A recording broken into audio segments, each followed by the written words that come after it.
सतगुरु के साजे निवाजे प्यारे साथ संगत जी, प्यार और सत्कार से कहना धन निरंकार जी। सबसे पहले सतगुरु माता जी निरंकारी राजपिता जी का शुक्राना करते हैं और इन्हीं के अपार कृपा से, इन्हीं के आशीर्वाद से दासी ये विचार रखने जा रही है। इन विचारों द्वारा हमें यही समझाया गया है कि हमें अपने गुस्से पर कंट्रोल करना चाहिए। साथ संगत जी, हर एक व्यक्ति यह चाहता है कि वह सुख से रहे, चैन से रहे। इसके लिए वह कोशिश भी बहुत करता है। यह बिल्कुल इस तरह से होता है कि जैसे एक व्यक्ति अपनी बीमारी की दवा लेने डॉक्टर के पास जाता है। डॉक्टर उसे दवा के साथ कुछ परहेज भी बताता है, यानी कि मेडिसिन के साथ कुछ परहेज भी बताता है। यदि वह व्यक्ति मेडिसिन के साथ परहेज भी अपना लेता है तो वह जल्दी ही ठीक हो जाता है। परंतु यदि परहेज नहीं अपनाता तो मेडिसिन अपना काम नहीं करती। इसी प्रकार सुख शांति तो सभी चाहते हैं, परंतु उसे पाने के लिए जो त्याग करना पड़ता है वह नहीं कर पाते, जबकि वही सबसे जरूरी है। व्यक्ति का क्रोध घर में कभी सुख शांति नहीं आने देता। क्रोध से, यानी कि गुस्से से, दूसरों को तो दुख पहुंचता ही है। वह हम यह जो होता है, यह जो गुस्सा होता है, यह हमें अंदर से भी खत्म कर देता है, खोखला कर देता है। गुस्से में मानव व्यक्ति कई बार ऐसा अनर्थ कर देता है जिससे उसे जीवन भर पछताना पड़ता है। जब भी गुस्सा आता है वह किसी न किसी पर तो उतरता ही है। इससे हमारा अपना मन तो दुखी होता ही है, साथ में घर का वातावरण भी खराब हो जाता है। यदि हम उस पल स्वयं को संभाल लें और सही समय आने पर उस बात को उठाएं तो कहते हैं कि वो बात उसी समय खत्म हो जाती है और घर में हंसी खुशी का वातावरण होता है। और वह हंसी गुस्से की अग्नि से जलने से बच जाती है। हमें अपनों पर कैसा गुस्सा, अपने तो अपने हैं, वे हमें दिल से चाहते हैं, यह सोचकर उन्हें माफ कर देना चाहिए। हम सब कुछ सहन कर सकते हैं, परंतु अपनों की दी हुई पीड़ा को सहन नहीं कर सकते। जैसे कि एक बार सोने के एक टुकड़े ने लोहे के टुकड़े से पूछा, हथौड़ा तुम्हें भी पीटता है और मुझे भी पीटता है। मैं तुमसे कहीं ज्यादा नाजुक हूँ, परंतु फिर भी जब तुम पर चोट पड़ती है तो तुम इतना क्यों चिल्लाते हो? मैं तो ऐसा नहीं करता। तब लोहे ने कहा, तुम नहीं समझ पाओगे, जो अपनों के दी हुई चोट होती है वह असह्य होती है। यह सुनकर सोने का टुकड़ा चुप हो गया। इसलिए हमेशा संभल कर चले कि कहीं जाने अनजाने में ही हम अपनों को ही चोट, दुख, दर्द तो नहीं दे रहे।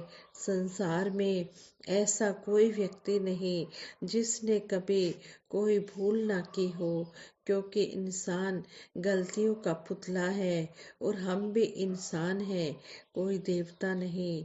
हो सकता है कि जिस भूल की सजा हम आज किसी को दे रहे हैं वही भूल कल हमसे भी हो जाए। इसलिए क्षमा से बढ़कर, माफी से बढ़कर और कुछ नहीं। वैसे भी जहाँ क्रोध आता है वहाँ कभी सुख नहीं होता।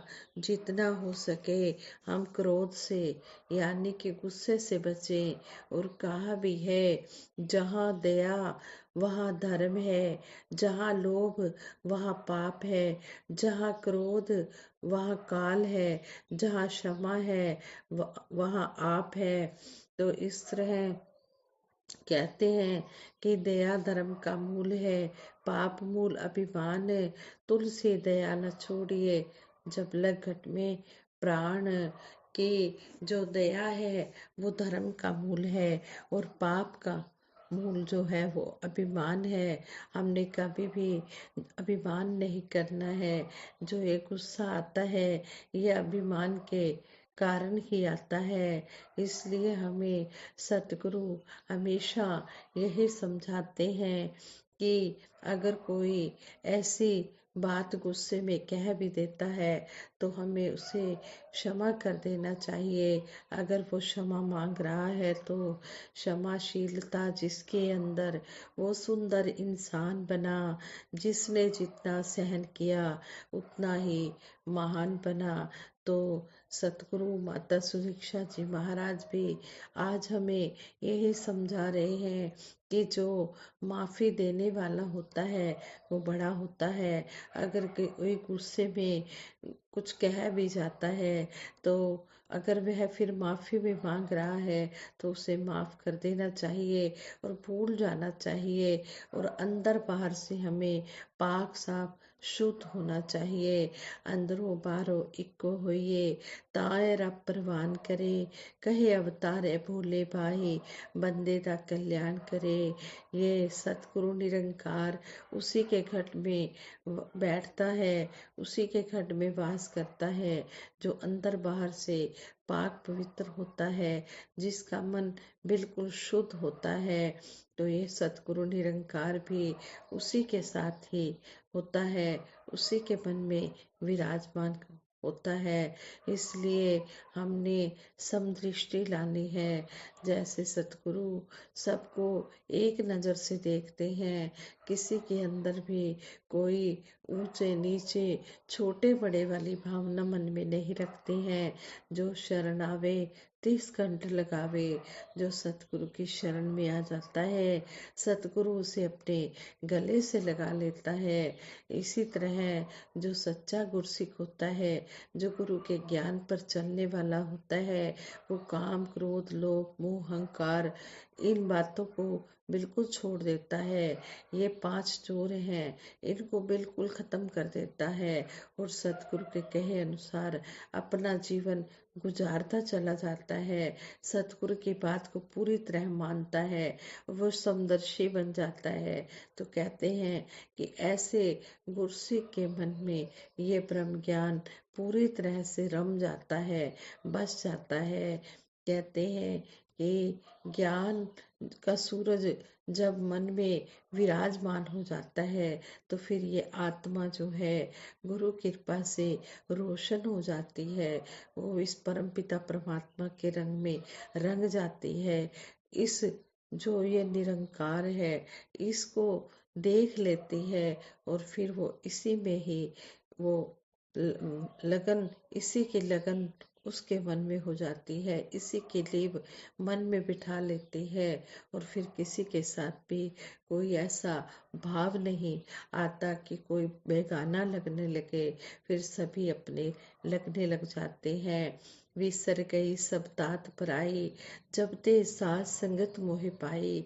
कहते हैं कि जब ये साथ संगत सतगुरु ने दी है तब से फिर ये बिल्कुल पराये की भावना ही खत्म हो गई है। फिर ना कोई वैरी ना ही बेगाना, सगल संग हमको बनाई। फिर कोई दुश्मन नहीं, कोई पराया नहीं। सतगुरु की कृपा से फिर सभी अपने ही लगने लग जाते हैं, सारा संसार अपना परिवार लगता है। फिर कहते हैं कि ऐसे भगत के मन में समदृष्टि ही आ जाती है। फिर यही मन में भाव आता है, जिधर देखता हूँ उधर तू ही तू है, हर शय में जलवा तेरा हूँ बहू है। जब इस ज्ञान की समझ आ जाती है फिर यही कि जिधर भी देखता हूँ उधर ये परमपिता परमात्मा है। संपूर्ण अवतार वाणी में शहनशाह बाबा अवतार सिंह जी महाराज फरमाते हैं, जिस जोत दा अंश मनुष्य है बंदे, इस जोत ਨੂੰ ਜਾਣ ਤੇ ਸਹੀ, ਜਿਸ ਦੀਆਂ ਦਿੱਤੀਆਂ ਦਾਤਾਂ ਵਰਤੇ, ਐਸੇ ਦਾਤੇ ਨੂੰ ਪਹਿਚਾਨ ਤੇ ਸਹੀ। ਮਾਲਿਕ ਓਲੇ ਰਹਿ ਕੇ ਬੰਦੇ, ਜੋ ਕੁਝ ਵੀ ਕੰਮ ਕਰਨਾ ਏ ਸਭ ਹਰਾਮ ਹੈ। ਯਾਦ ਰੱਖੀ ਤੂੰ ਪੈਣਾ ਤੈਨੂੰ ਭਰਨਾ ਏ। ਜੇ ਸਾਧੂ ਦੀ ਸ਼ਰਨ ਨਾ ਆਇਓ, ਦਰ ਦਰ ਧੱਕੇ ਖਾਏਗਾ। ਕਹੇ ਅਵਤਾਰ ज्ञान दे बाजो, 84 ਵਿੱਚ जाएगा। शहनशाह जी यहाँ चेतावनी इंसान को दे रहे हैं और समझा रहे हैं कि हे इंसान, जब तक तू गुरु की शरण में नहीं आएगा, तू इस निरंकार को नहीं पा सकेगा। इसलिए समय रहते गफलत की नींद से उठ जा। उठ जाग मुसाफिर भोर भई, अब रैन कहाँ जो सोवत है। जो सोवत है सुख होवत है, जो जागत है सो पावत है। यहाँ पर भी सतगुरु सच्चे पातशाह अलर्ट कर रहे हैं, इंसान को कह रहे हैं कि हे इंसान, तू इस गफलत की नींद से जाग जा। तू यात्री है, मुसाफिर है। तेरे लिए ये सुबह हो गई है, अब रात नहीं है। अगर तू अभी भी सुबह को रात समझकर सोया हुआ है तो तू अपना ही सब कुछ खो रहा है। यानी कि सतगुरु के समझाने का तरीका यही है। सतगुरु हमें यही समझाना चाह रहे हैं कि हे इंसान, तू इस ब्रह्म ज्ञान रूपी इस दात को, इस अनमोल खजाने को पाले, जिसके लिए तुझे मानव जीवन मिला है। ये मानव जीवन बड़ा ही सुनहरी अवसर है जो 84 लाख योनियों के बाद तुझे मिला है। इसलिए तू समय रहते इस परम पिता परमात्मा की प्राप्ति कर ले। अगर इंसान तुझे ज्ञान भी है कि तूने इस परम पिता परमात्मा को पाना है और फिर भी तू इस तरफ आ नहीं रहा है, तो तेरे लिए तो यही कहा जाएगा इंसान कि तू जागा हुआ तो है, लेकिन तू पूरी तरह से जागा हुआ तो है, लेकिन तू पूरी तरह से जागा नहीं है। तू सो रहा है, तू गफलत की नींद में सो रहा है। तुझे विवेक भी है, तुझे बुद्धि भी है कि इस परमपिता परमात्मा को पाना है। तुझे ज्ञान भी है, लेकिन फिर भी तू उस ज्ञान को नहीं पा रहा है। तो ऐसे इंसान के लिए तो यही कहा जाता है कि तू जानबूझकर सोया हुआ है। जिस तरह कहते हैं सूरज चढ़ा हुआ है मगर सो रहे हैं लोग, पुरनूर के जिंदगी में शहर खो रहे हैं लोग, कि इस समय को जानकर ही बर्बाद किए जा रहे हैं। इसलिए आओ दातार से यही आशीर्वाद मांगे कि सच्चे पातशाह जिस तरह आप जी हमें जगा रहे हो, इसी तरह हमें आरे ऊपर मेहर करना। आप जी सब कुछ कर सकते हो, आप जी की कृपा से ही सब कुछ हो सकता है। इसलिए दातार सच्चे पातशाह आप जी अपनी कृपा हर एक जीव के ऊपर बनाए रखना।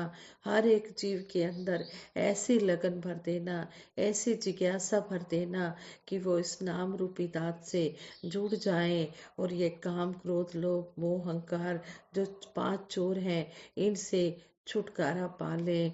तो यहाँ पर इसी तरह बार बार समझाया जा रहा है, मानुष का जन्म पाकर वीरता न गवा देना, यह जन्म अमोलक है, यूं ही ना गवा देना। किस तरह हमें इन गीतों द्वारा, विचारों द्वारा सतगुरु समझा रहे हैं, संपूर्ण अर्थदेव वाणी के शब्द द्वारा, संपूर्ण अवतार वाणी के शब्द द्वारा हमें अलर्ट कर रहे हैं। हम इन बातों को समझते चले जाएं और संपूर्ण हरदेव वाणी में भी सतगुरु बाबा हरदेव सिंह जी महाराज समझा रहे हैं, ए बंदे तू अपने आज को संवार ले, कल आए या ना आए। कल किसने देखा है, कल का क्या भरोसा, अभी का ही नहीं पता है, अगला पल भी आएगा कि नहीं आएगा। इसलिए हमें बार बार गीतों द्वारा, विचारों द्वारा समझाया जा रहा है, आओ सजा ले आज को, कल का पता नहीं, कल को तो छोड़िए जनाब, पल का पता नहीं। इस जिंदगी का कोई भरोसा नहीं है कि मालिक ने कितने श्वास बख्शे हैं। इन श्वासों के रहते ही हम अपने इस अनमोल मानव जीवन की कदर कर ले। इस अनमोल ब्रह्म ज्ञान को पाकर सेवा सिमरन सत्संग सतगुरु के कहे अनुसार हम करते चले जाएं। जो ये 3 पिलर्स हमें सतगुरु ने दिए हैं, हम इनको अपने जीवन का अटूट अंग बनाएं, भक्ति का अटूट अंग बनाएं और इसी को अपने जीवन में धारण करते हुए कर्म रूप में इम्प्लीमेंट करते हुए अपना जीवन गुजारते चले जाएं। हाँ, संगत जी, दासी से ये विचार करते हुए बहुत सी गलतियां भी हुई होंगी। उन गलतियों के लिए आप जी क्षमा करें और आगे के लिए सद्बुद्धि देना, सद्विचार देना, सद्मार्ग देना और सभी के ऊपर सच्चे पातशाह अपनी कृपा बनाए रखना। ऐसी कृपा बनाए रखना कि सभी का ये मानव जीवन सफल हो जाए, लोक सुखी परलोक सुहेला हो जाए। साथ संगत जी, सबके भले की कामना करते हुए दासी सिमरन करवाएगी। सभी ने मिलकर सिमरन में साथ देना है। तू ही निरंकार, मैं तेरी शरणा, मैनू बख्श लो। तू ही निरंकार, मैं तेरी शरणा, मैनू बख्श लो। तू ही निरंकार, मैं तेरी शरणा, मैनू बख्श लो। बोलिए सतगुरु माता सुदीक्षा सविंदर हरदेव जी महाराज की जय। निरंकारी राजमाता गुरुबचन अवतार की जय। साथ संगत जी, प्रेम से कहना धन निरंकार जी।